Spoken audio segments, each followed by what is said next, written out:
Baiklah, perkenalkan nama saya Desi Yohana Siahaan. Saya mahasiswi Pendidikan Kimia di Institut Pendidikan Tapanuli Selatan. Kali ini saya akan menjelaskan materi korosi pada logam.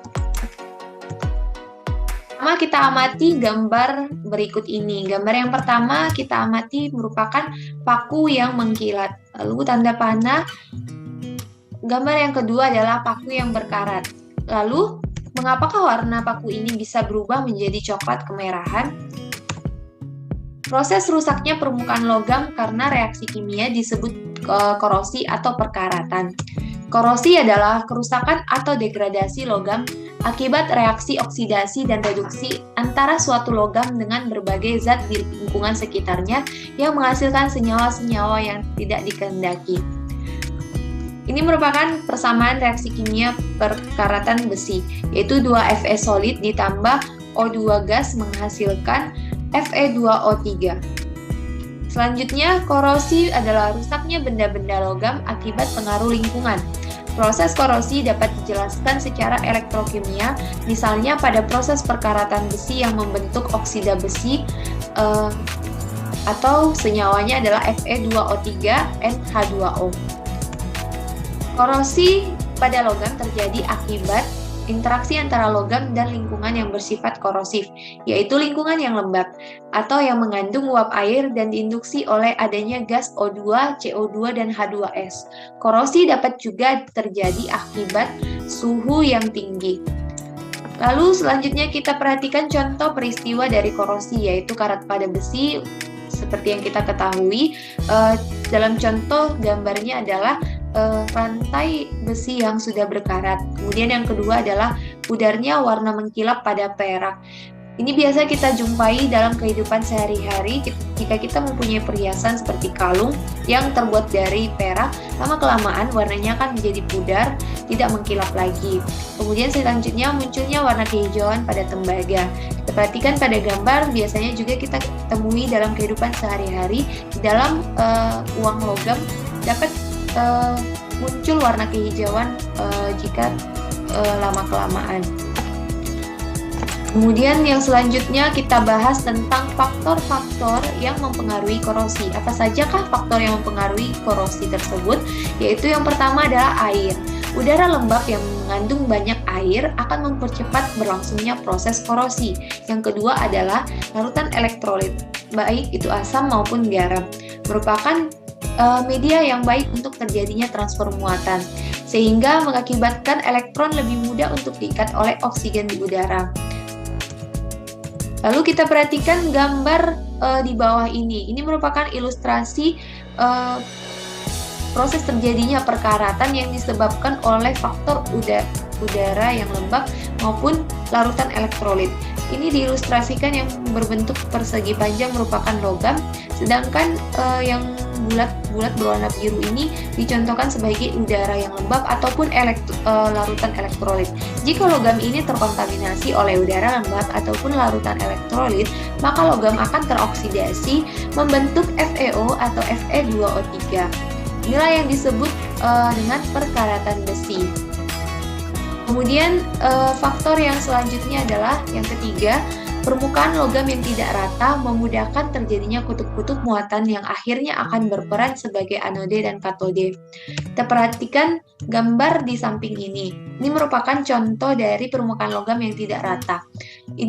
Besi ini dibengkokkan atau ditekukkan sehingga bagian yang ditekukkan atau yang dibengkokkan ini akan lebih dahulu terjadi korosi dibandingkan bagian besi yang lurus.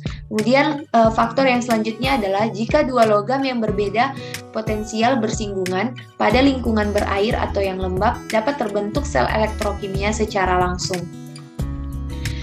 Selanjutnya kita masuk ke mekanisme korosi.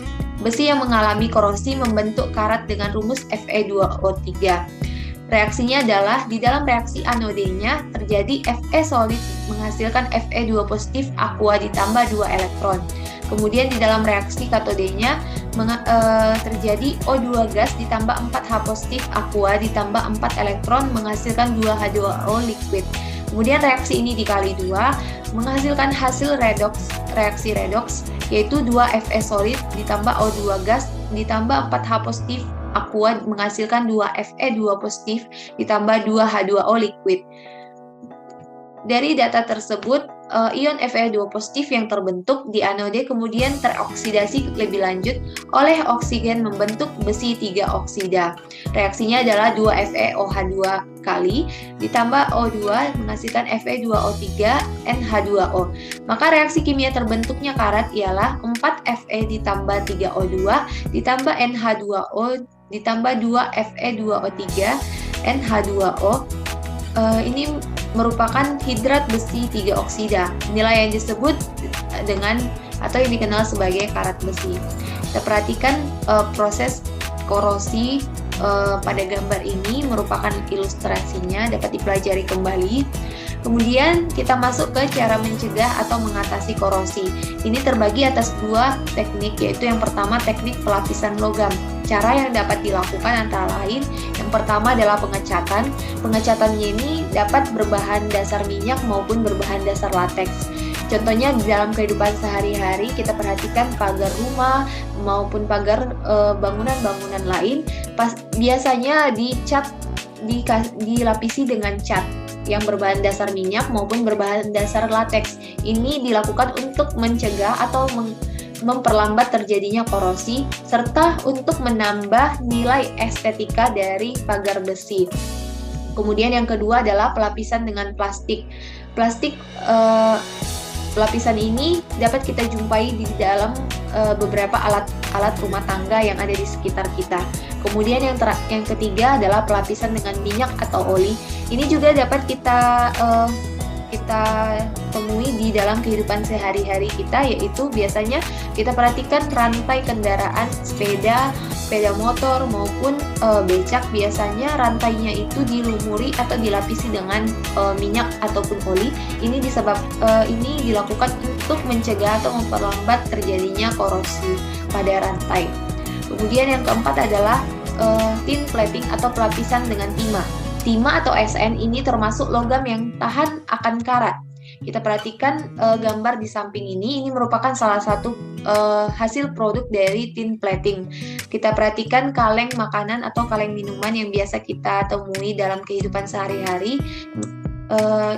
Kaleng itu sudah dilapisi dengan timah sehingga kaleng makanan maupun minuman itu tidak memperlambat terjadinya korosi atau mencegah terjadinya korosi. Kemudian yang kelima adalah chrome plating atau pelapisan dengan krom.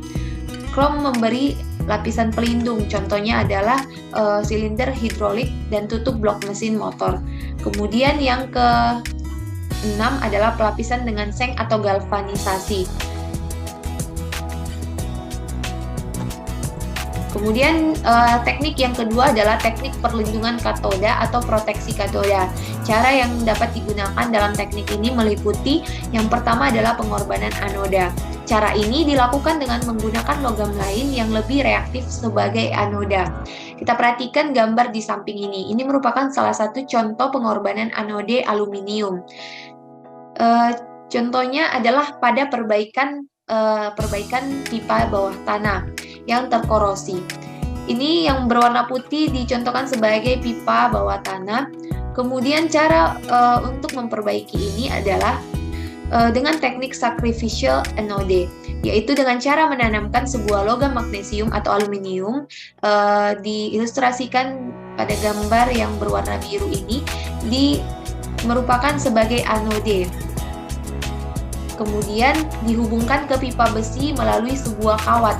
Ini merupakan ilustrasi kawatnya dihubungkan ke pipa bawah tanah. Lalu logam magnesium atau aluminium itu akan berkarat, sedangkan besi tidak, karena magnesium atau aluminium merupakan suatu logam yang reaktif atau yang lebih mudah berkarat.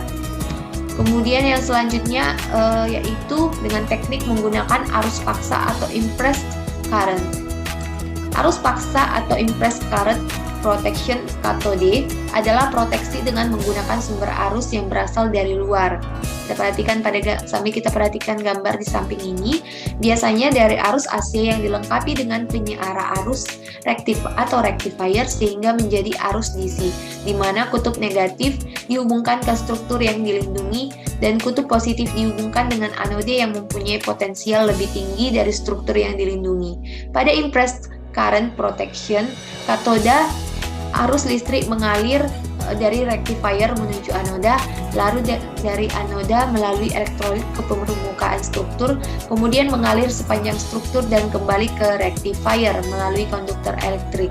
Karena struktur menerima elektron bukan malah melepaskan elektron, maka struktur menjadi terproteksi. Kira-kira begitulah cara-cara mencegah atau mengatasi korosi yang dapat dilakukan. Baiklah, sekian presentasi dari saya. Saya mohon maaf jika ada kata-kata yang salah maupun penjelasan yang kurang jelas. Saya mohon maaf. Jika ada saran maupun kritik, saya sangat mengharapkannya untuk lebih baik ke depannya. Saya Desi Yohana Siahaan undur diri dan mengucapkan terima kasih.